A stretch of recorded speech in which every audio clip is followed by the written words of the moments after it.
中国社科院民族文学所尹虎斌教授。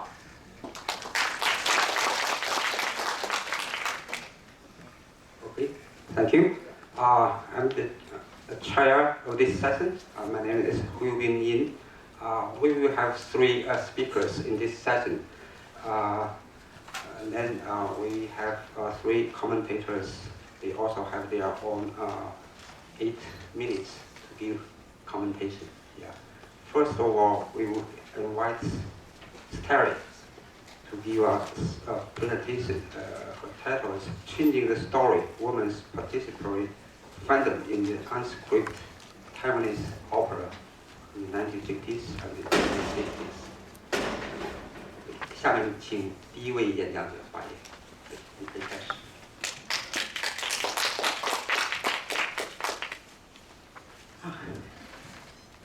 谢谢大家，谢谢那个闽南中心邀请我，有南方邀请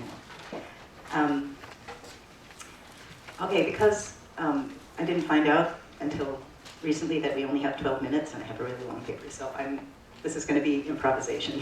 I'm just going to try and get the point across in 12 minutes, 11 and a half. Okay, so this paper is about a ritual of audience participation that occurred, as far as we know, in the period from around 1950, or the late 1940s, until the early 1970s. Right? So it was a ritual of audience participation that really only happened, as far as I know, during what we call the golden age of indoor stage guahi of the Taiwanese opera.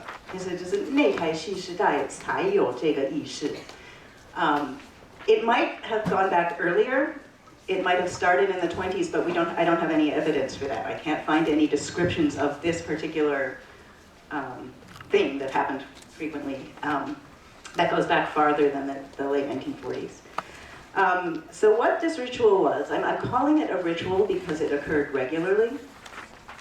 It was predictable. People would go to the theater expecting this to happen. And because it could either reinforce or transform the relationships between different people in the theater, between the audience and the actors, between the actors and each other, between the actors and the management. Okay, so what this ritual was, what was going on, is it happened when the actresses, and for those of you who don't know, you probably all know, but in guahi, in Taiwanese opera, women play all of the roles, including the male roles, and the women who play the men are the stars. Okay. So when one of the actresses would, during a very tragic scene, usually a scene of being abandoned or begging, sing one of a range of songs called crying songs. Okay, so 演员唱考调啊 okay. So when the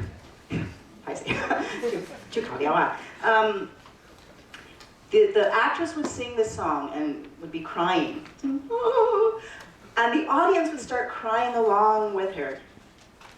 And then they'd rush to the stage with all of these things they prepared, money or food or sometimes jewelry, and they would start handing it to the actresses on stage who would take it while they were singing. Like, oh, you're so pathetic, take this. And, oh, I'm so pathetic, thank you. Oh, and it would keep going, right, as long as they could keep the song going. And this was one of the most enjoyable parts of being in the audience, of being a fan in the 1950s. So I wanted to write this paper because I must confess, I really hate the kaudiawa. Like, for me and most people my age and younger, and in my 40s, they're intensely boring, right? You watch them and you're like, oh, please stop. And, you know, from what actresses say, that kind of started like after 1973. One of the actors said, after 1973, you know, when she was touring Temple, the organizers of the Temple Festival come to, don't sing those anymore. Like, keep it short. We don't want to hear too many of those. So it's not just me. It's not because I'm a foreigner. It's a generation thing. But I really wanted to understand what women who were fans in the 1950s and 60s were feeling. Like, why this was so much fun to cry like this, right? So that's what this paper is trying to answer. And one of the ways one of the clues to it is when it started and when it stopped. So it's basically this ritual only happened during the era of indoor stage theater, when there were these big troupes touring commercial theaters in Taiwan. And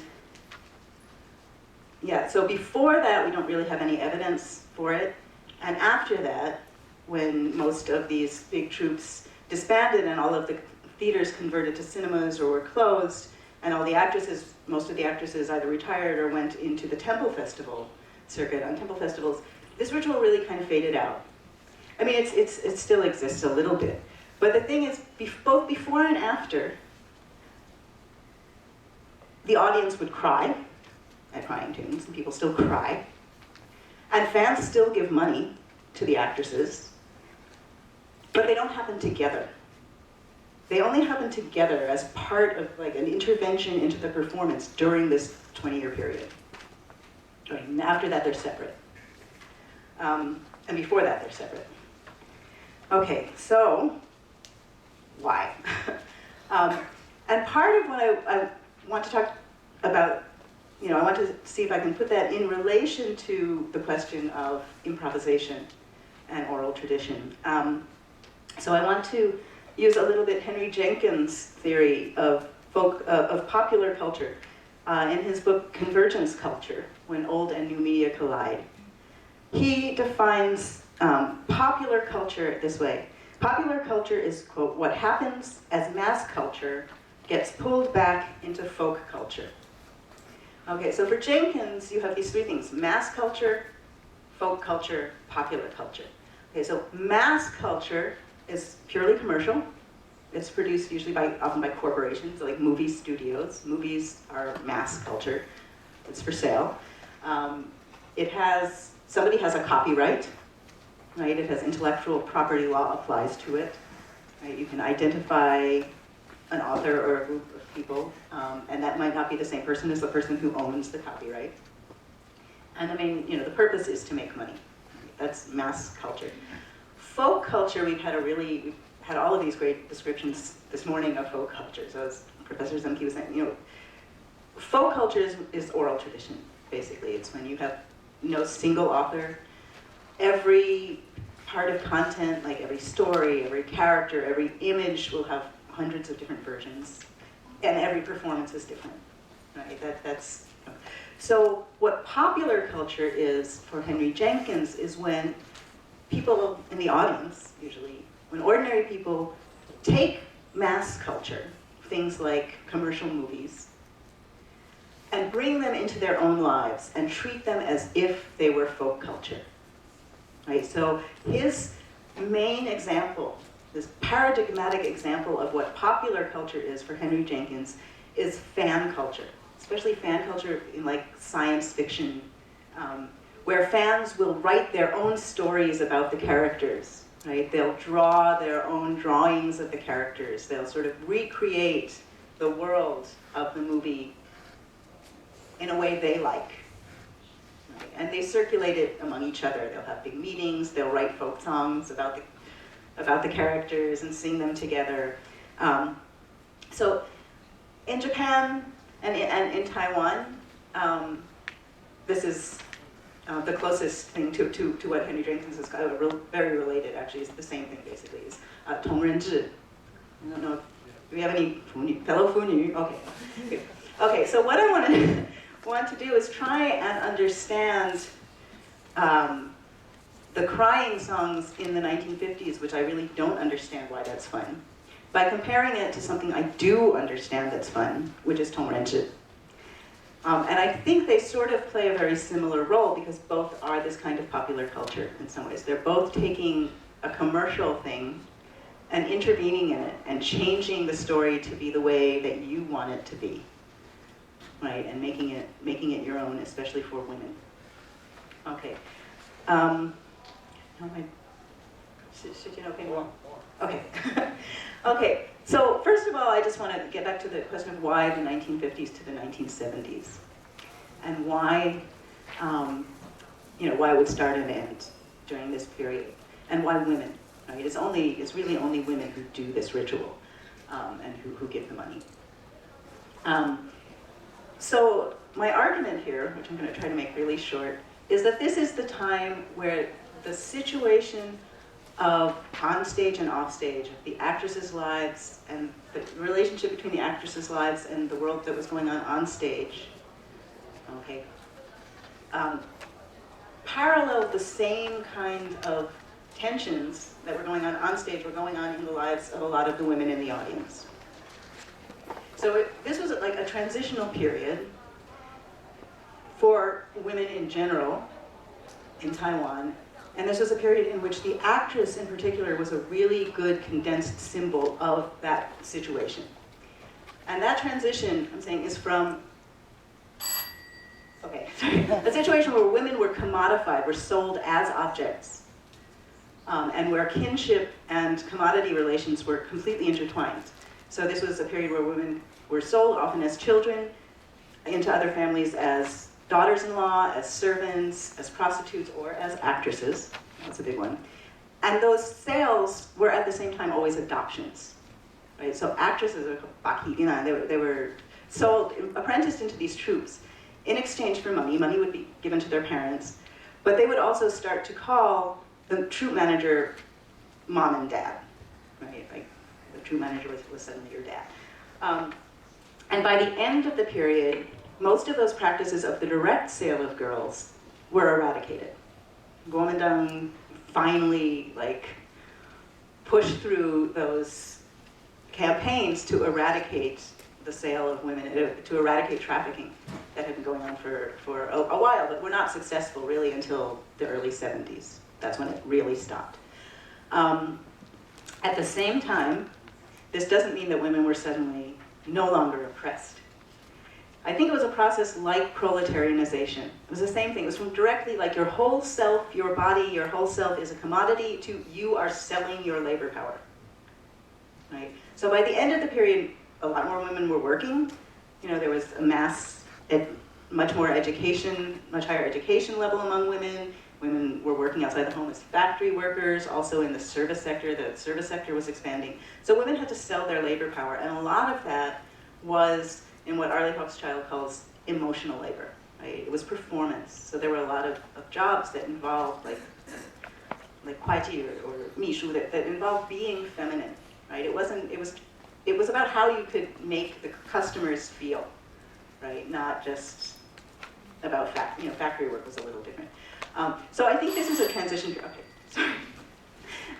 period between these two states, and that the women in the audience were also in this position, and because the actress was actually making the transition in her career from a sold apprentice to a professional actress, right? That made her her situation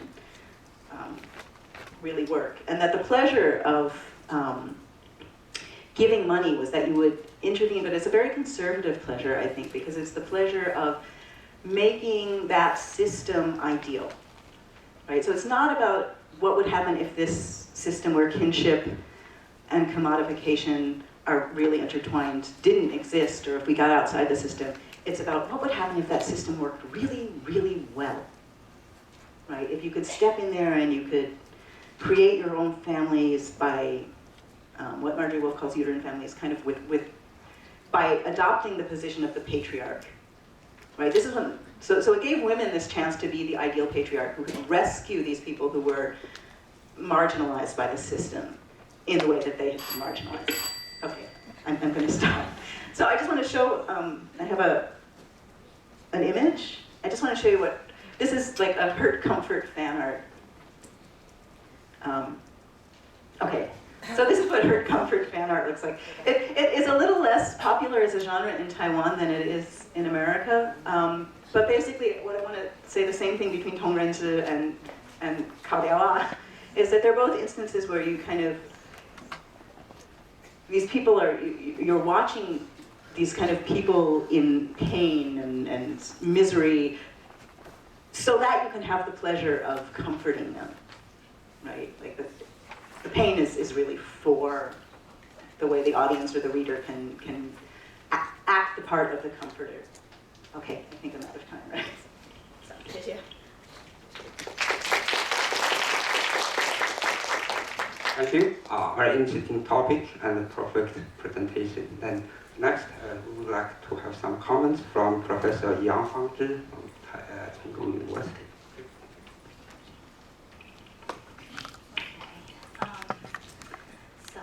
I want to thank Shi Yilin Laoshi for inviting me here. Okay, I thank you for this great opportunity to read my friend Teri's paper again. It's a very interesting paper and an excellent paper. I really enjoyed reading it. Teri identifies the combined practices of crying and giving as part of the collective ritual in indoor guahi and discusses the conditions of possibilities for the emergence and the decline of this practice. And Teri identifies two reasons for the existence of this combined practice of crying and gift-giving. The first one lies in the particular performance itself, and the improvisational performance as a conditional possibility. And the method of speaking the play, Shuoshu, makes improvisation a significant part of the structure of the guahi. And this makes it possible for fans to participate in gift-giving and crying during the performance. Okay. And the second reason goes beyond the aesthetic or the performance structure of guahi and points to the specific social, cultural, and historical locations that the actresses and the fans inhabited. And I think central to Teri's explanation is the notion of structure of feeling, in which Teri tries to identify the crying or tragic feeling of guahi and relate this to the particular gender and social economic structure that women inhabit, including that of the actresses and the fans. The structure that women inhabit here are processes of decommodification, decommodification of women within the family, and the commodification of women's performance in the public sphere from the 20s to the 70s. Actually, I'm a bit confused about the time here because from the presentation I realized that Teri was talking about the 50s and 60s, but in the paper it also traces to the 20s and 70s. Therefore, I tried to figure out the specific historical time, but I was a little bit confused. But anyway, Teri points out that during the Japanese colonial rule and the first decade of the KMT rule, when petty capitalism was practiced, women functioned as both members of the family and property. Thus, there's a close connection between family relation and commodification. And in many cases, especially women's commodification, is expressed and legitimized through the rhetoric of kinship. And the decommodification process can be traced to the KMT's policy of deindustrialization, which exploited women's labor in the family business, who are just laborers, who are not only laborers, but also performance of emotional labor. In this decommodification process, women are proletarianized in the sense that they are not commodities, but they become unpaid labor in the family. And if in the space of the family, there's a process of decommodification of women in the public sphere, there is the simultaneous process of the commodification of women's performance as more and more women move to the public space to work in the service sector, such as elevator girl, show girl, sales girl, even prostitutes. So identifying the structure, Teri discusses the crying or the tragic feeling that the actresses embody. Teri points out that the guahi actresses embodies the tensions of being commodities themselves, as well as sellers or performers of emotional labor. And this tension indicates a transition between a system in which kinship and commodity relations were inextricably intertwined, and a system in which they are separated. The actresses embodies the two economic systems, the system of commodification of women and the system of the commodification of women's performance. And this particular embodiment of gendered, economic, and family structure allows for a kind of dual identification on the fan's part. So in terms of crying, Teri explains the audience's direct identification with actresses, the kudan, and their life as commodities. And the fans identify with the sad life that actresses and even their own sad lives as women in this society. In terms of gift giving, Teri points out that identification is associated with 小生. The women would identify themselves as heroes who give out money to the one needing to be saved or pitied. So this is from Teri. The fans who participated in this ritual during the 50s and 60s were more likely to be married women who had adopted paid-for daughter-in-law or servants than Xinbua or servants themselves. So this is the dual structure of identification for fans. The crime practice allows them to identify with the actresses, which relate to their own situations as pitiful. But the gift-giving practice allows them to identify with a strong position of being the boss or the hero who would bring back justice. So this is why Teri just explains that this is a kind of conservative fantasy.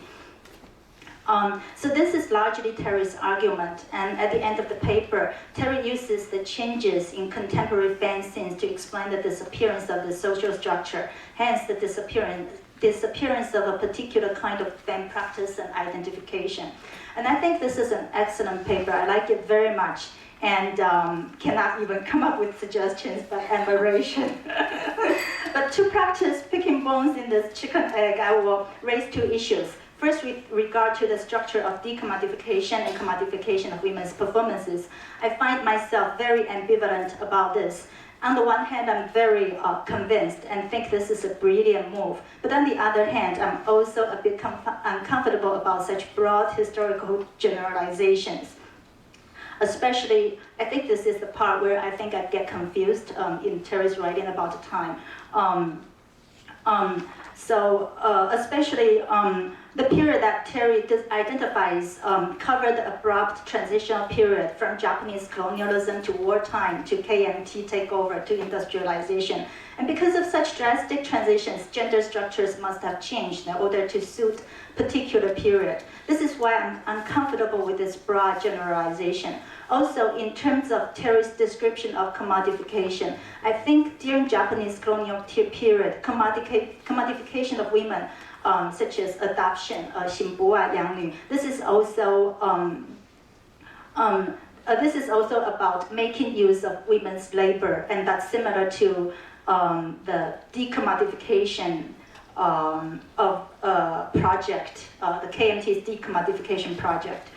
So KMT's industrialization uses decommodification needs to be seen in its context, where it identifies the practice of adopted daughters as the absolute evil to justify its decommodification. But this decommodification is also the commodification of labor, as Teri points out. And so I don't see how this is different from adopted daughters' labor as a commodity. And then the second point I want to point out is I'm interested to know, even though this is not central to Teri's argument, it's a question of the changing identification structure from interpersonal relationship, from parent to or community to that of romance in the contemporary period. And I think it has a lot to do with my own research in the contemporary period, where love reigns in every sphere of women's lives. And so because Teri doesn't really talk about it, and it's just, I'm just interested in knowing why there is this change. Okay. Thank you.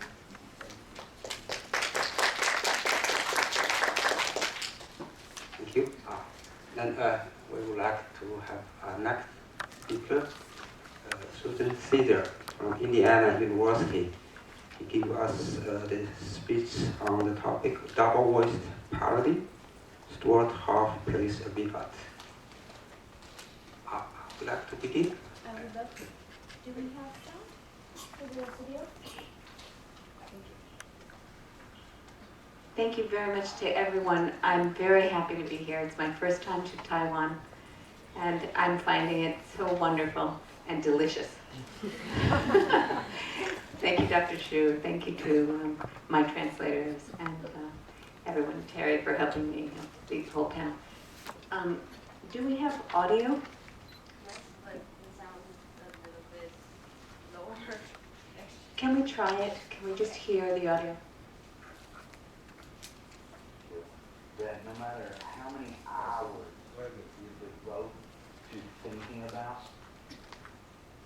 something, you cannot find the beauty. There's things that I Stop that, cannot please. find any life. We'll go back to the beginning when we play. Can you hear that at all? You can. Okay. For this paper, I want to focus on the creative process of a stand-up comic named Stewart Huff, the man you just saw. And so it's very important that you hear the 7-minute video, okay? And then I'll just speak for another 7 or 8 minutes. Okay, so let me introduce this, and if you can hear that video, we're set, okay? I really appreciated what Professor Zemke said about voice is the breath of tradition. Voice brings the world into being. And I want to say that what I'm looking at here is the